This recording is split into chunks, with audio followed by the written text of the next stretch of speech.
Hey, how's it going? So, a couple of pretty interesting Sandy Shocks Raging Bolt decks made day 2 at Indianapolis, so I wanted to check them out. This first one here, Sammy Allen played and got 117th place. This is a pretty cool list. You got the 2-2 Palkia and the Greninja with the double Canceling Cologne and 3 Pokemon Catchers and the Prime Catcher, so you can definitely try to high roll that combo turn 2 pretty frequently, and I don't know, it's just got the Palkia. Probably for early game, you can attack with Palkia or the Greninja, and then later in the game, you can just start one-shotting everything with Raging Bolt. So, like, my plan with this deck, I was choosing to go first, just because Palkia is such a good turn 2 attacker. So try to go first and get an attachment down on Palkia, and then take the first 2 or 3 prizes with the Palkia, and then the last 4 with Raging Bolt, hopefully. Because at the end of the game, just one Sada combined with accelerating the energy with the Sandy Shocks, it's pretty easy to hit big numbers. But there's not too much to explain with this deck, you just kinda attack and knock out your opponent's Pokemon, so let's get into the games. I won the coin flip and chose to go first. One of the only downfalls to choosing to go first is that most decks are pretty fine and happy to go second, but I do start the Greninja here, just because, I don't know, you don't really want to squawk in the active, and the turn 2 Moonlight Shuriken is really powerful in a lot of matchups, and this is probably Charizard, so it could be very powerful in this matchup, so I'm happy I started that.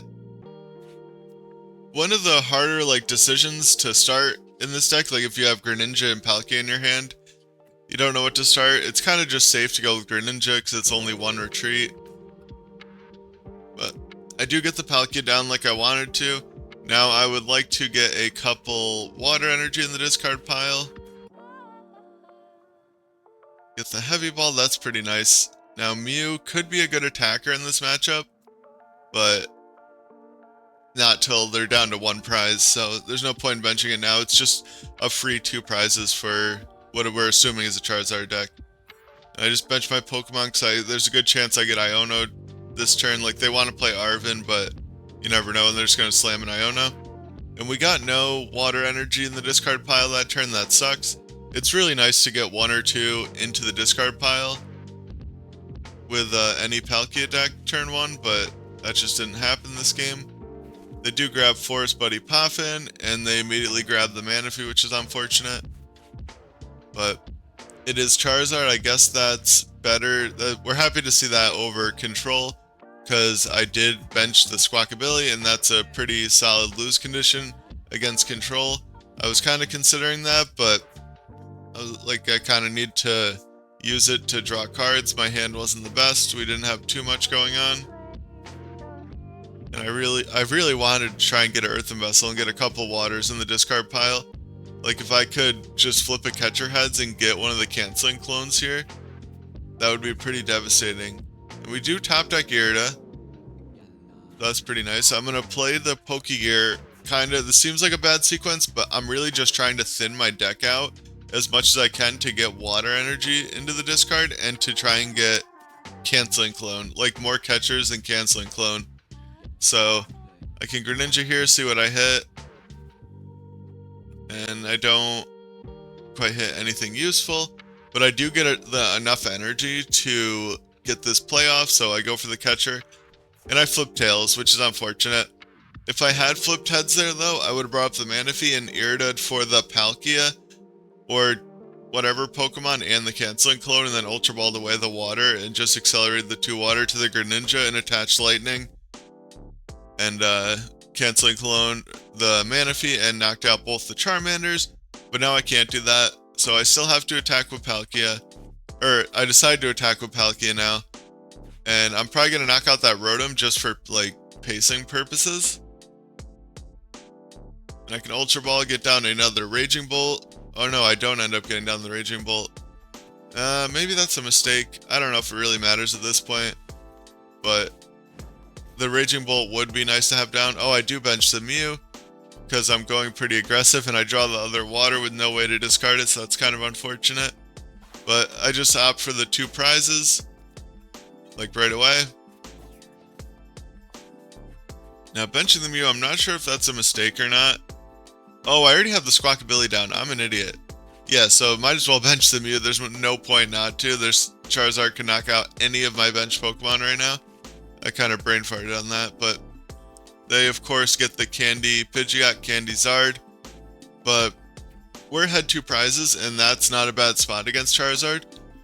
They had the Rotom down, so like prize racing them with a deck like this is always a good option. The best option would be the Greninja play, but we didn't get it, so definitely settle for just taking 2 prizes on the second turn. And that's why Palkia is so powerful. It's only 2 energy, it sets itself up, and it can knock out a lot of stuff. And they do throw down the Collapsed. I'm not too sure why in the world they did that. I guess they just decided I don't need this Manaphy anymore, and it lets us get rid of our Squawkabilly. And it cleans up our bench for us and lets us get down another Raging Bolt to start building up, so that's really nice. And we do have a Switch in our hand. We pretty much have like a perfect hand right now. A supporter for next turn would be nice, but I get the Pal Pad. I can put 2 more Sadas in my deck. I can just like really thin my deck out for going down to 2 prizes because they're probably going to Ion on me. So I put those down. I can like play the Canceling Cologne, play the Heavy Ball, or Ultra Ball, some of them away. I'm going to switch into the Bolt. And luckily they weren't able to one-shot my Palkia, so that gives me 2 extra energy to work with. That's a pretty big plus. I'm just counting up the energy to see like what I can leave in play and what I have to discard. I'm just going to play the Canceling Cologne and go for the attack. Now, in hindsight, I probably should have played the other Pal Pad to get the last Sada back into my deck. But I just do the attack, and I decide to leave an energy on the bench Raging Bolt and an energy on the Palkia, so I'm just 1 attachment away from an attacker no matter what. Definitely a slight misstep not playing the second Pal Pad to just make it so I'm almost guaranteed to get a Sada. Because as long as they attack with a Charizard EX, all I need is a Sada to win the game. Because I will be able to use the Sandy Shock's ability and then put 2 energy and play with that, and then that's 5. But they candy into their Charizard and draw with a barrel, and then they get the Radzard, which is kind of unfortunate, because they would have liked that to have that to attach an energy to off of their Charizard's ability, but they don't get it in time. And they Iono us, and I do draw the Sada. That is pretty good odds for me to draw it. I had, you know, pretty small deck size and 3 Sadas in my deck.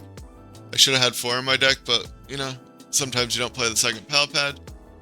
And they do one-shot us, and I can just promote the Mew here, and I have 2 fighting in the discard. That's like the only thing I needed to make sure of to get this attack off. Just attach the fighting to that guy, and yeah, I can do like all the damage. So that's pretty nice. Shows, I don't know if this is always how the matchup goes, but that's like a pretty good showing against the best deck in the format, so we'll take it. And this is the other list. This is Lily Morgan's 126th place list, and Adam Reinhart also got 37th with a very similar list. The main difference was he had a Raikou and a Forest Seal Stone in his. So yeah, this is just the more streamlined version, just opting for most of the ancient Pokemon as attackers, as well as the Slitherwing to hit Arceus and Iron Hands for weakness. So let's check out the game. Alright, and we get a interesting starting hand. We're gonna have to get rid of both of the Switch cards and hope Squawkabilly's in the deck, and it is, so that's good. I left Ultra Ball away those 2 cards because I just want to leave the other Ultra Ball and the Fighting Energy on the first Ultra Ball just in case Squawk is prized, then I could at least get Greninja and Greninja away the energy. We hit 3 items off the Pokestop, that's nice. And I can just bench a couple more Pokemon. This seems to be a Future Hands deck, so I'm fine with benching all the fighting guys and then just passing. I did win the coin flip and choose to go first. I don't know, decks like this you really could go either way, but going first with decks like this, it just seems like you're so much more likely to get an attack off on your second turn, Whereas choosing to go second, you're just kind of hoping that you hit like almost a perfect combination to attack something. And now like I can hopefully hit like boss off of this Pokégear or flip heads on a Pokemon Catcher. And I decided to trekking shoes first to dig deeper into my deck without shuffling it to try and hit the boss off the Pokégear. So now that I whiff, the deck's going to be shuffled, so I'll play the Town Store, play the Nest Ball, thin all the other cards out of my deck, and then I do hit the Prime Catcher. That's very nice, but I hit the boss off the Pokégear, so I'd definitely rather play that, just because I don't want to have to hard retreat one of my guys, and I would much rather just play the boss and keep the Pokégear for later. That's usually the correct choice, is to keep the keep the Prime Catcher for later. It's usually the correct choice to keep the Prime Catcher for later, because you can always find Prime Catcher off of a supporter and then play it. Whereas if you have the opportunity to play the boss right now, then you should probably just go for it, because later on you might not have the opportunity to use your supporter for turn on a Gust card. So now we're in a pretty good spot. This is my second time in a row playing this person. The first game I didn't attack at all. I used Stomp Off twice, and then they took 4 prizes over the course of 3 turns, and I couldn't do anything. So you could see how if you stumble, this matchup can go bad. But I think the odds of this matchup going good are pretty in your favor as this Ancient deck. It's kind of funny because it's Ancient versus Future. Now, I do have an interesting hand here. I need to hit a energy switch. So I can thin out more cards out of my deck, and I choose to do that with the Vessel. And I could use the Ultra Ball, but I don't know what to discard. I do end up using it because I think that's a hard Ultra Ball, but that is just the correct play.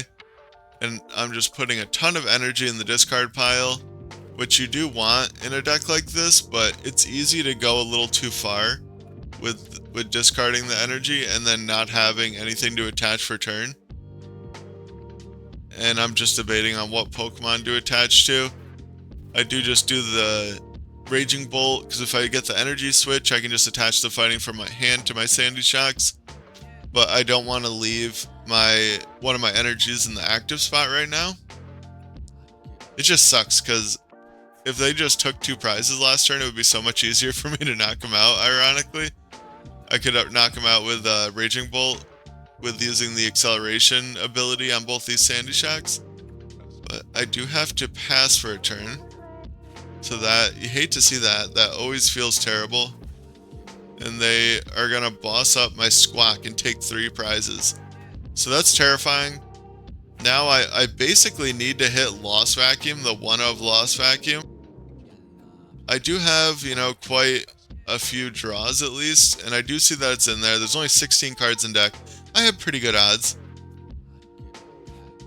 I use the Magnetic Absorption ability first because I'm always nervous about like accelerating the wrong energy or something. And I don't know, so I want to make sure I leave the fighting in the discard pile, but more importantly, hit the Lost Vacuum, get rid of the Raging Bolt because I definitely don't need that. And now we're in a very good spot to win this game. They need to get extremely lucky. I'm just going to charm up my 2 weaker Pokemon to make it that much less likely they're going to be able to knock it out. They need, in combination of a Generator hit for 2 and 4 Iron Crown EX and a Future Capsule, or 4 Iron Crown or 3 and a Future Capsule to knock out the Raging Bolt. And I almost benched the Mew, but I think that would probably be a mistake because that's just such an easier knockout for them. They already have all the damage modifiers on board to knock out my Mew.